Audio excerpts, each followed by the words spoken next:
evening all of PSC second year students.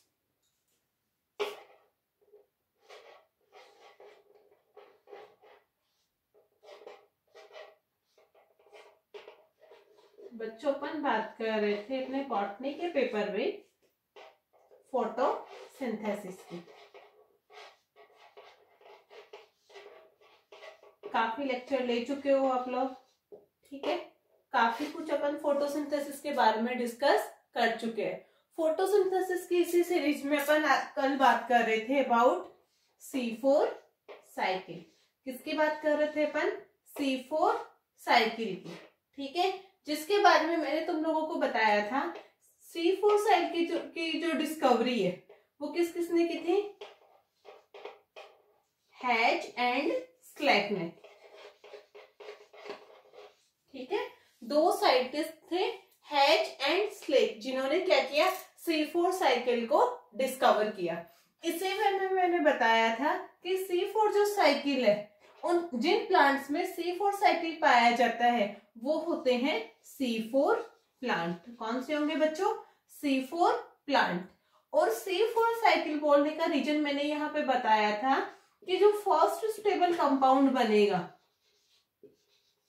वो क्या बनेगा? यहाँ पे 4 कार्बन का कंपाउंड बनेगा।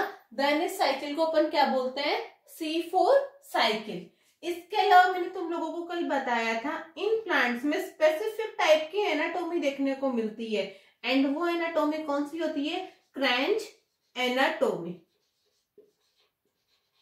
अगर मैं क्रेंच एनाटॉमी की बात करूं तो कल मैंने डायग्रामेटिक रिप्रेजेंटेशन दिया था, एक बार फिर से रिपीट कर देती हूँ, ठीक है। क्रेंच एनाटॉमी की बात की जाए तो ये अपना है vascular bundle. Vascular bundle, sorry थोड़ा सा कलरफुल बना देती हूँ, इफेक्टिव लगे आप लोगों को। प्लांट की लीफ का अगर स्ट्रक्चर देखूं मैं तो सबसे मिड पोर्शन में प्रेजेंट है वेस्कुलर बंडल। बच्चों वेस्कुलर बंडल का मतलब है जाइलम एंड फ्लोएम का ग्रुप, जहां पे जाइलम का काम है supply of water and phloem का काम है सप्लाई ऑफ फूड। इस वेस्कुलर बंडल के चारों ओर सेल्स की लेयर पाई जाती है, ठीक है। क्या पाई जाती है? सेल्स की लेयर पाई जाती है। ये लीजिए अपन ने लेयर बना दी। देख पा रहे हैं आप लोग डायग्राम?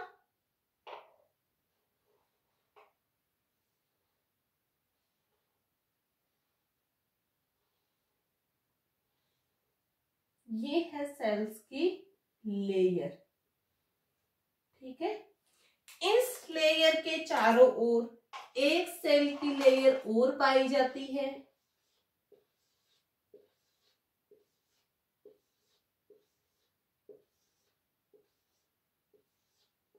कल अपन ने बात की थी ये सब सेल्स की।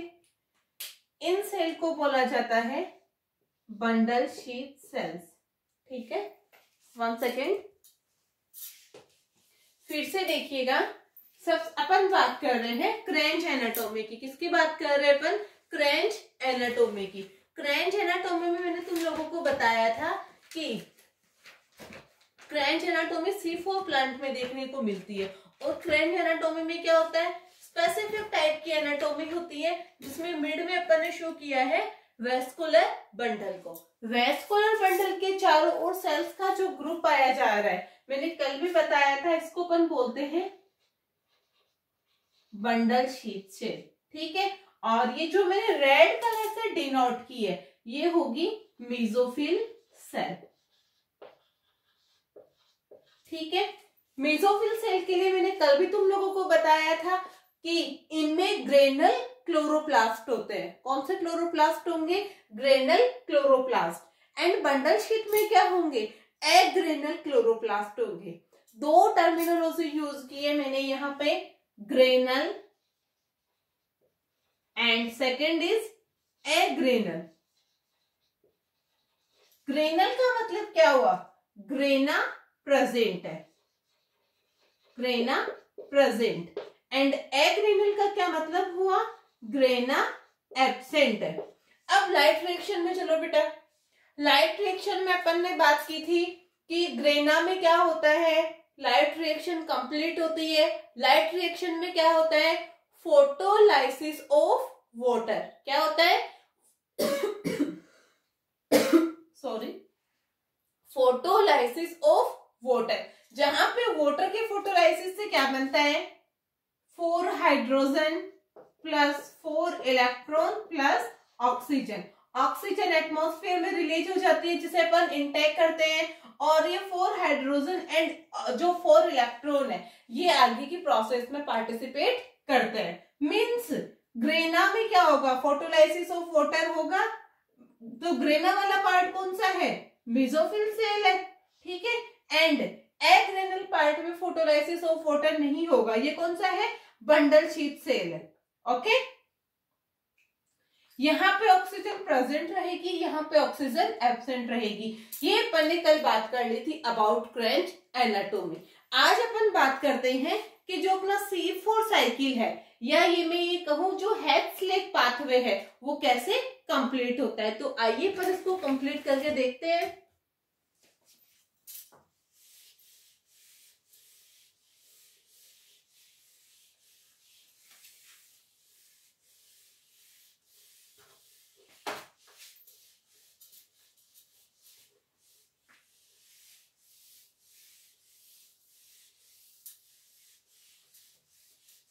अपन बात कर रहे हैं C4 साइकिल की, जिसमें 2 टाइप की सेल्स पार्टिसिपेट कर रही है। एक सेल कौन सी है अपने पास, मेसोफिल सेल, एंड दूसरी सेल अपने पास कौन सी है, बंडल शीथ सेल। कौन सी है अपने पास, बंडल शीथ सेल। तो मैं सबसे पहले तो दोनों टाइप की सेल बनाऊंगी प्लांट सेल में।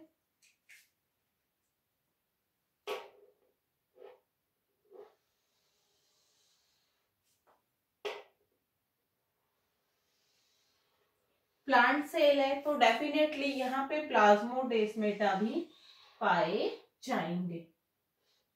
ये मान लीजिए अपनी है मेसोफिल सेल। एंड नीचे की तरफ मैं यहां बना रही हूं बंडल शीथ सेल। ये लीजिए, ये अपनी सेल बन गई। दिस इज मेसोफिल एंड ये अपने पास है बंडल शीथ। से मैं ब्लैक से बनाया है तो ब्लैक से डिनोट कर देती हूँ।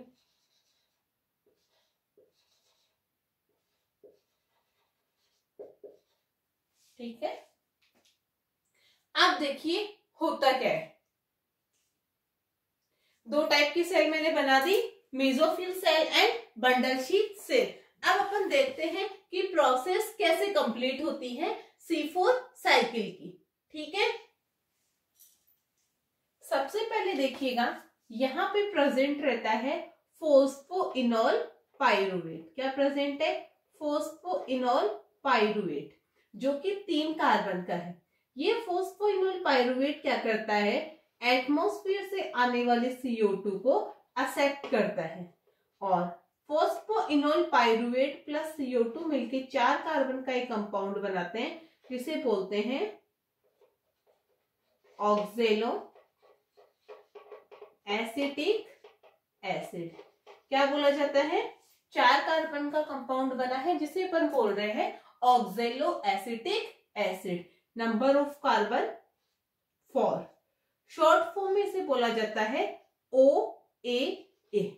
क्या बोला जाएगा, ऑक्जेलो एसिटिक एसिड। ये जो ऑक्जेलो एसिटिक एसिड है ये डायरेक्टली मेसोफिल सेल्स को क्रॉस करके बंडल शीथ सेल में नहीं जा पाता है, क्योंकि ये जो सेल है, ये जो मेम्ब्रेन है या जो प्लाज्मोडेस्माटा है वो सिलेक्टिव मेम्ब्रेन की तरह काम करते हैं, तो ऑक्जेलो एसिटिक इनको क्रॉस नहीं कर सकता। इस वजह से ये जो 4 कार्बन का ऑक्जेलो एसिटिक एसिड है ये किसमें कन्वर्ट हो जाएगा, दूसरे कंपाउंड में। और वो दूसरा कंपाउंड होता है अपने पास, सॉरी प्लांट के पास होगा बेटा, मेलिक एसिड। क्या होगा ये, मेलिक एसिड। मेलिक एसिड तो बनता ही बनता है, कई बार क्या होता है मेलिक एसिड की जगह बन जाता है एस्पार्टिक एसिड। आया समझ में? ये मैलिक एसिड या एस्पार्टिक एसिड कहाँ चला जाएगा? अब बंडल शीट शेल में। यहां मैं एक बार लेके चल रही हूँ कि मैलिक एसिड आया है। क्या आया है? मैलिक एसिड आया है। ध्यान से सुनिएगा, जो 4 कार्बन का अपने पास ऑक्सेलो एसिटिक एसिड बना है, ये डायरेक्टली बंडल शीट सेल में नहीं ट्रांसफर हो सकता। इस वजह से क्या होता है, यहाँ पे जो मैलिक एसिड है, सॉरी जो ऑक्सेलो एसिटिक एसिड है, वो दूसरे एसिड में कन्वर्ट होता है। या तो मैलिक एसिड में कन्वर्ट होगा या फिर एस्पार्टिक एसिड में कन्वर्ट होगा। यहां मैं मान के चल रही हूँ मैलिक एसिड में कन्वर्ट हुआ है। अब यहाँ पे क्या होगा, ये जो 4 कार्बन का मैलिक एसिड है, इसमें से एक CO2 मॉलिक्यूल रिलीज हो जाएगा। क्या रिलीज हो जाएगा? एक CO2 मॉलिक्यूल रिलीज हो जाएगा। जैसे ही 4 कार्बन के एसिड में से एक कार्बन रिलीज हुआ, एक कार्बन फ्री हुआ, ये एसिड कितने कार्बन का बन जाएगा? C3, यानी 3 कार्बन का एसिड ये बन जाएगा। ये 4 कार्बन का एसिड था बच्चों, एक CO2 मॉलिक्यूल निकल गया तो कितने कार्बन का एसिड बन गया? ये 3 कार्बन का एसिड बच्चों ये अपने पास बन चुका है। ये जो CO2 रिलीज हुई है बंडल शीट सेल में, ये CO2 कहाँ एंटर करेगी? आगे जाके C3 साइकिल में।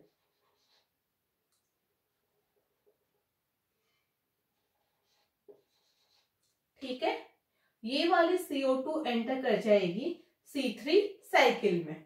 ये जो C3 एसिड बना है, ये C3 एसिड वहां से ट्रांसफर हो जाएगा मेसोफिल सेल में। मेसोफिल सेल में वापस से कौन आ गया? C3 acid.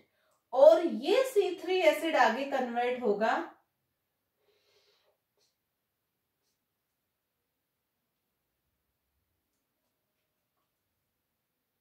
PEP में। और ये PEP आपको पता है ये आगे अपना रोल प्ले कर ही रहा है। ठीक है, फिर से सुनिएगा। सबसे पहले फॉस्फोइनोल पाइरुवेट जो कि मेसोफिल सेल में प्रेजेंट रहता है। कहाँ प्रेजेंट रहता है? मेसोफिल सेल में। ये मेसोफिल सेल में जो फॉस्फोइनोल पाइरुवेट प्रेजेंट है, ये एटमॉस्फेयर से आने वाले एक CO2 के मॉलिक्यूल को एक्सेप्ट करेगा एंड क्या बना लेगा? ये ऑक्सेलो एसिटिक एसिड, जो कि 4 कार्बन का कंपाउंड है। ये ऑक्सेलो एसिटिक एसिड डायरेक्टली प्लाज्मोडेस्माटा के थ्रू बंडल शीट सेल में एंटर नहीं कर सकता। देन ये क्या करेगा? ऑक्सेलो एसिटिक एसिड मैलिक एसिड में या फिर एस्पार्टिक एसिड में कन्वर्ट हो जाएगा।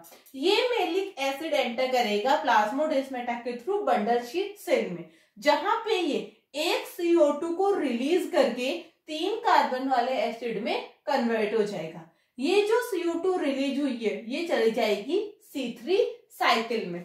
और ये जो C3 एसिड बना है, 3 कार्बन का जो एसिड बना है, ये वापस से आ जाएगा मेसोफिल सेल में, जहां पे स्पेसिफिक एंजाइम प्रेजेंट है PEP सिंथेटेज।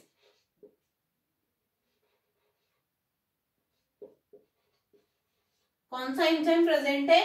PEP synthetase. ठीक है, इस PEP सिंथेटेज एंजाइम के प्रेजेंस में यह C3 एसिड फिर से बना लेता है फॉस्फोइनोल पाइरुवेट। और इस प्रोसेस में 2 ATP मॉलिक्यूल की रिक्वायरमेंट होती है। कितने मॉलिक्यूल की रिक्वायरमेंट होगी? 2 ATP मॉलिक्यूल की रिक्वायरमेंट होगी। इस टाइप से क्या होगा? ये C4 साइकिल पूरा होगा। C4 बोलने का रीजन ये है, यहाँ पे ये वाला कंपाउंड बच्चों बन रहा है 4 कार्बन वाला फर्स्ट स्टेबल। देन इसे अपन क्या बोल रहे हैं? C4 cycle. क्या बोल रहे हैं अपन इसे? C4 cycle. समझ में आया? अब इसमें अपन एनर्जी प्रोडक्शन या एनर्जी इनपुट की बात करते हैं, जैसे अपन ने C3 साइकिल में की थी।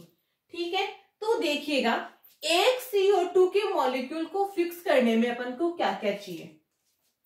For 1 CO2। ओके, ATP की बात कर लेती हूं मैं एंड NADPH2 की मैं बात कर लेती हूं। एक CO2 मॉलिक्यूल की बात कर रही हूँ बच्चों में। साइकिल को देखना, एटीपी कितने लग रहे हैं, 2 प्लस C3 साइकिल में एक CO2 को फिक्स करने के लिए कितने एटीपी लग रहे थे, 3, देन 2 + 3 = 5। NADPH2 की मैं बात करूं तो C4 साइकिल में तो लग नहीं रहे, बट C3 साइकिल में लग रहे थे। कितने मॉलिक्यूल NADPH2, 2 मॉलिक्यूल NADPH2। तो एक CO2 मॉलिक्यूल को फिक्स करने के लिए अपन को क्या चाहिए, 5 molecule of ATP and 2 molecule of NADPH2। अब अपन बात करते हैं, ये तो बात हुई फॉर 1 CO2, बट अपने पास तो 6 CO2 मॉलिक्यूल यूटिलाइज होते हैं। देन अपन कैलकुलेशन किसकी करेंगे, 6 मॉलिक्यूल की फॉर 6 CO2। एक के लिए 5 ATP चाहिए, देन 6 के लिए ATP कितने चाहिए, 6 × 5 = 30 एंड NADPH2 कितने चाहिए, 6 × 2 = 12। तो देखिएगा ओवरऑल बात करें तो अपन को 30 मॉलिक्यूल ATP के चाहिए एंड 12 मॉलिक्यूल किसके चाहिए अपन को, NADPH2 के चाहिए। इस टाइप से ये C4 साइकिल कंप्लीट होता है और ये अपन को energy output and energy input देखने को मिलता है। समझ में आया बच्चों? एनर्जी वाला फिर से रिपीट कर देती हूँ। एक CO2 के मॉलिक्यूल को फिक्स करने के लिए ATP चाहिए 5 कहां से आए, 2 ATP तो यहाँ चाहिए, 3 ATP यहाँ चाहिए, ठीक है। तो टोटल कितने ATP हो गए, 5 ATP। NADPH2 की मैं बात करूं तो यहाँ NADPH2 नहीं चाहिए, बट पीछे अपन ने C3 साइकिल में बात की थी 2 NADP अपन को चाहिए, NADPH2, तो 2 NADPH2 हो गए। ये बात हुई ओनली एक CO2 के मॉलिक्यूल की, बट अपन को पता है प्रोडक्ट क्या बन रहा है, C6H12O6। देन कितने मॉलिक्यूल CO2 फिक्स होंगे, 6 CO2 मॉलिक्यूल फिक्स होंगे। तो 6 मॉलिक्यूल के लिए ओवरऑल कितनी चाहिए, एक के लिए 5 मॉलिक्यूल है ATP के, देन 6 के लिए कितने हो गए, 6 × 5 = 30। तो ATP कितने हो गए, 30 मॉलिक्यूल एंड NADPH2 कितने हो गए, 6 × 2 = 12, देन 12 मॉलिक्यूल ऑफ NADPH2। इस टाइप से ये cyclic way of C4 complete होता है और यहाँ पे अपन को ये एनर्जी आउटपुट इनपुट देखने को मिलता है। समझ में आया C4 साइकिल किस टाइप से कंप्लीट हो रहा है, ठीक है। अब आगे अपन बात करते हैं एक नए साइकिल की। किसकी बात करते हैं अपन, नए साइकिल की। एंड उस नए साइकिल का नाम है क्रेशुलेशन एसिड मेटाबॉलिज्म। क्या नाम है, crassulacean acid metabolism. In the short form उसे बोला जाता है कैम साइकिल, CAM पाथवे या CAM साइकिल।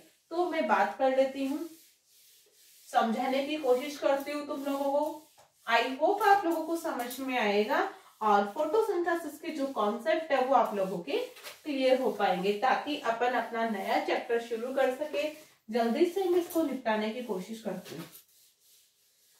काफी टाइम हो गया फोटोसिंथेसिस बोर हो गए होंगे तुम लोग।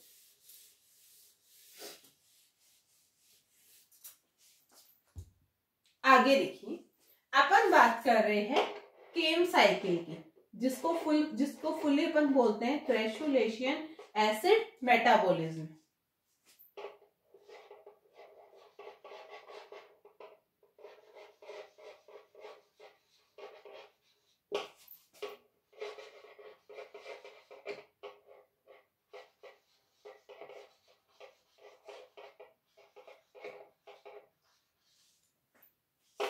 ठीक है, इस पाथवे को पढ़ने से पहले जैसे मैंने C4 के कुछ फीचर्स बताए थे, वैसे ही इसके भी मैं कुछ फीचर्स की बात कर लेती हूँ। इसका जो फर्स्ट फीचर है वो बेटा सबसे बड़ा फीचर है, सबसे इंपॉर्टेंट फीचर है। ये क्या है, क्रेशुलेशन एसिड मेटाबॉलिज्म जो पाथवे है ये जीरोफिटिक प्लांट्स में मिलता है। कौन से प्लांट में देखने को मिलेगा, जीरोफिटिक प्लांट में। जीरोफिटिक प्लांट का मतलब है ऐसे प्लांट जो मरुस्थल में उगते हैं, वो कौन से आ गए, जीरोफिटिक प्लांट। जस्ट लाइक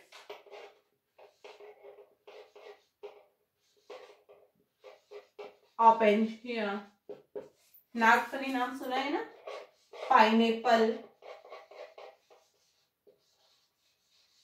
उनमें क्या मिलेगा अपन को, क्रेशोलेशन एसिड मेटाबॉलिज्म या CAM पाथवे देखने को मिलेगा। ठीक है, किसमें मिलेगा, जीरोफिटिक प्लांट्स में। अब जीरोफिटिक प्लांट का नाम आते हैं, इनके कुछ फीचर्स आप लोगों को पता होंगे जीरोफिटिक एरिया के। यहाँ पे वाटर लो अमाउंट में पाया जाता है। क्या होता है, यहाँ पे वाटर लो अमाउंट में पाया जाता है। ठीक है, अब वाटर की यहाँ पे कमी है, तो जितने अपन को फैसिलिटी मिलेगी अपन उसी के अकॉर्डिंग एडेप्ट रहेंगे। ठीक है, तो ये प्लांट भी क्या करते हैं, अपने आप को जीरोफिटिक कंडीशंस के लिए अडेप्ट करते हैं। और इस अडेप्टेशन में इनमें एक स्पेसिफिक फीचर पाया जाता है, इनके जो स्टोमेटा है वो स्पेसिफिक टाइप के होते हैं।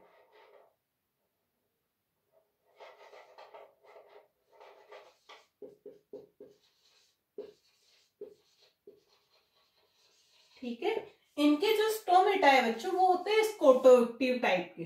किस टाइप के होते हैं, स्कोटोएक्टिव टाइप के। अब आप लोगों के माइंड में क्वेश्चन पुट अप हो रहा होगा कि स्कोटोएक्टिव स्टोमेटा कौन से होते हैं। तो देखिए, स्टोमेटा में दो, अपने पास एक डे में दो टाइमिंग होते हैं, night time and day time. Normal stomata की बात करूं मैं, तो नॉर्मल स्टोमेटा में क्या होते हैं, स्टोमेटा दिन के टाइम में ओपन होते हैं और नाइट टाइम में क्या होते हैं, क्लोज हो जाते हैं। ठीक है, नॉर्मल स्टोमेटा की मैं बात करूं,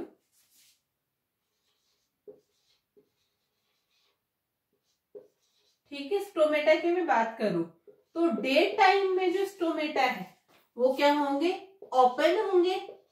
ठीक है, एंड नाइट टाइम में क्या होता है, स्टोमेटा क्लोज हो जाते हैं। ये होती है नॉर्मल प्लांट्स की बात।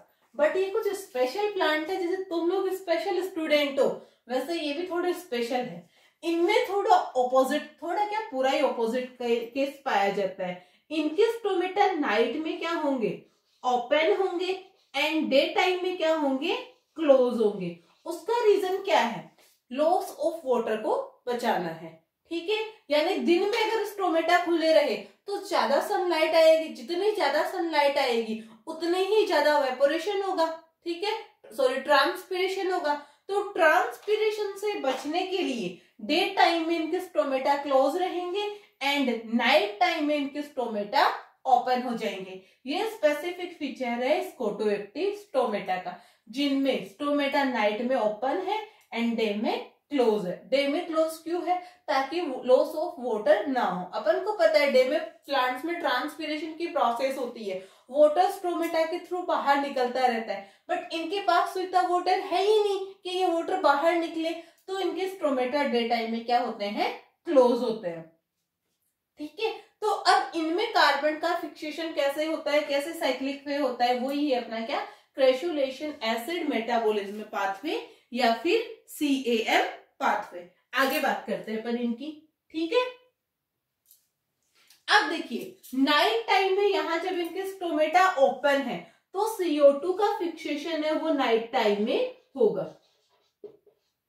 ठीक है, CO2 का फिक्स होगी नाइट टाइम में, और डे टाइम में यहाँ पे क्या होगा, शुगर का फॉर्मेशन होगा। शुगर का फॉर्मेशन कब होगा, डे टाइम में, और CO2 का फिक्स होगी नाइट टाइम में। डे टाइम में शुगर का फॉर्मेशन होने का रीजन है activity of Rubisco. Activation of Rubisco कब है, डे टाइम में। देन शुगर का फॉर्मेशन कब होगा, डे टाइम में। तो रात को तो ये CO2 को फिक्स कर लेंगे एंड सुबह के टाइम पे ये क्या करेंगे, शुगर का फॉर्मेशन करेंगे। समझ में आया। क्रेशुलेशन एसिड मेटाबॉलिज्म के कुछ स्पेसिफिक फीचर्स, या फिर मैं ये कहूं जीरोफिटिक प्लांट्स के कुछ स्पेसिफिक फीचर्स कि जीरोफिटिक प्लांट में क्या कंडीशन अपन को देखने को मिलती है। ठीक है, फिर से सुनिएगा। जो जीरो क्रेशुलेशन एसिड मेटाबॉलिज्म पाथवे है वो मिलता है अपन को स्पेसिफिक प्लांट्स में, या मैं ये कहूं जीरोफिटिक प्लांट्स में। जीरोफिटिक प्लांट वो प्लांट स्पीसीज होती है जो लो वाटर वाले एरिया में देखने को मिलती है, या जिन प्लांट्स को पानी कम मिलता है वो कौन से होते हैं? जीरोफिटिक प्लांट होते हैं। ठीक है, जीरोफिटिक प्लांट है, पानी बहुत कम अमाउंट में मिल रहा है, तो जितना मिल रहा है उसी में एडजस्ट करने की कोशिश करेंगे ये लोग। ठीक है, तो इनमें अब कैसे ये एडजस्ट कर पाए, पानी की कमी होते हुए भी ये कैसे अपने आप को जिंदा रख पाए, इसके लिए अपने आप में कुछ चेंजेस लाते हैं। ठीक है, जैसे कोविड केस में आप लोग अपने आप में कुछ चेंजेस ले आए हो, ऑफलाइन की जगह ऑनलाइन क्लासेस से स्टडी कर रहे हो, अपने आप को प्रोटेक्ट रख रहे हो, वैसे ही ये प्लांट्स भी क्या करते हैं, कुछ अडेप्टेशन शो करते हैं। इनका सबसे फर्स्ट अडेप्टेशन या सबसे इंपॉर्टेंट अडेप्टेशन ये है कि इनके जो स्टोमेटा है, स्टोमेटा की मैं बात करूं तो लीफ के ऊपर छोटे छोटे पोर पाए जाते हैं जिनके थ्रू एक्सेस वाटर है वो ड्रॉप्स की फॉर्म में या वेपर की फॉर्म में बाहर निकलता है, वो स्ट्रक्चर कहलाती है स्टोमेटा। आप किसी लीफ को लेकर उसको धूप में देखना, उस पर आपको छोटे छोटे होल दिखाई देंगे, वो होते हैं स्टोमेटा। इनके जो स्टोमेटा है वो होते हैं स्कोटो एक्टिव टाइप के। कौन सी टाइप के होंगे? स्कोटो एक्टिव टाइप के। स्कोटो एक्टिव टाइप क्या होता है? अगर मैं नॉर्मल स्टोमेटा की बात करूं तो नॉर्मल स्टोमेटा डे टाइम में ओपन रहते हैं, नाइट टाइम में क्लोज रहते हैं। डे टाइम में ओपन रहता है ताकि सनलाइट की प्रेजेंस में ट्रांसपिरेशन हो एंड इनमें जो एक्सेस वाटर या एक्स्ट्रा वाटर है वो बाहर रिलीज हो सके। ठीक है, वेपर की फॉर्म में। जो ड्रॉप की फॉर्म में होता है वो होता है गटेशन, वो अपन आगे बात करेंगे। ठीक है, वेपर की फॉर्म में होना कहलाता, वेपर की फॉर्म में वाटर का बाहर रिलीज होना कहलाता है ट्रांसपिरेशन, एंड ड्रॉप यानी बूंदों के रूप में पानी का बाहर निकलना कहलाता है गटेशन, वो अपन आगे बात करेंगे। ठीक है, गटेशन जिन हॉल्स या जिन पॉट्स के थ्रू होता है उसे बोलते हैं हाइडेथॉट्स, एंड ट्रांसपिरेशन जिन हॉल्स के थ्रू होता है उन्हें बोलते हैं स्टोमेटा।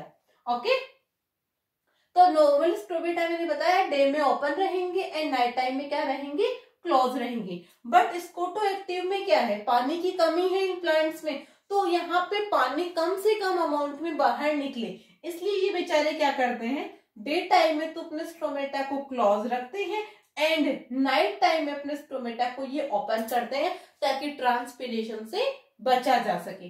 तो इनमें जो नाइट टाइम रहेगी, जब इनके स्टोमेटा ओपन रहेंगे, तब उस टाइम पे क्या होगा, इनमें CO2 का फिक्सेशन होगा। क्या होगा? CO2 का फिक्सेशन होगा। और डे टाइम में जब स्टोमेटा क्लोज रहेंगे, तब जब अब अपन को पता है जो रूबिस्को एंजाइम है वो डे टाइम में एक्टिव फॉर्म में रहेगा, उस टाइम पे ये क्या करेंगे, शुगर का फॉर्मेशन करेंगे। समझ में आया इतना? अब अपन आगे बात करेंगे कैसे CAM पाथवे कंप्लीट होता है, और वो अपन बात करेंगे अपने नेक्स्ट लेक्चर में। आई होप आप लोगों को इतना समझ में आया होगा। C2 साइकिल अपन ने पढ़ लिया, C3 साइकिल अपन ने पढ़ लिया, C4 साइकिल अपन ने पढ़ लिया, लास्ट साइकिल अपन पढ़ रहे हैं CAM पाथवे। उसके बाद में अपन बात करेंगे फैक्टर्स विच अफेक्ट्स फोटोसिंथेसिस, यानी ऐसे फैक्टर जो कि फोटोसिंथेसिस के रेट को या तो इंक्रीज करते हैं या फिर डिक्रीज करते हैं, उन फैक्टर्स की अपन बात करेंगे। और उन फैक्टर्स के साथ ही आपका ये जो फोटोसिंथेसिस का चैप्टर है वो बच्चों कंप्लीट हो जाएगा। उसके बाद में अपन स्टार्ट करेंगे रेस्पायरेशन। रेस्पायरेशन वाले चैप्टर में आप लोगों को एक बेनिफिट होने वाला है, वो बेनिफिट है रिलेटेड टू जूलॉजी। मींस ये जो रेस्पायरेशन का चैप्टर है ये आपके जूलॉजी में भी है एंड बॉटनी में भी है, तो आपके एक साथ दोनों सब्जेक्ट क्लियर हो रहे हैं, एक साथ दोनों सब्जेक्ट का पेपर जो आपका चैप्टर है वो क्लियर हो रहा है। ये अपन बात करेंगे आगे अपने नेक्स्ट वीडियोस में। आई होप आप लोगों को आज का लेक्चर पसंद आया है। ठीक है, फिर भी कोई भी क्वेरी हो, कोई भी कंफ्यूजन हो, कोई भी मिसअंडरस्टैंडिंग हो, आप लोग कमेंट सेक्शन के थ्रू पूछ सकते हैं और अपनी प्रॉब्लम बता सकते हैं। Thank you.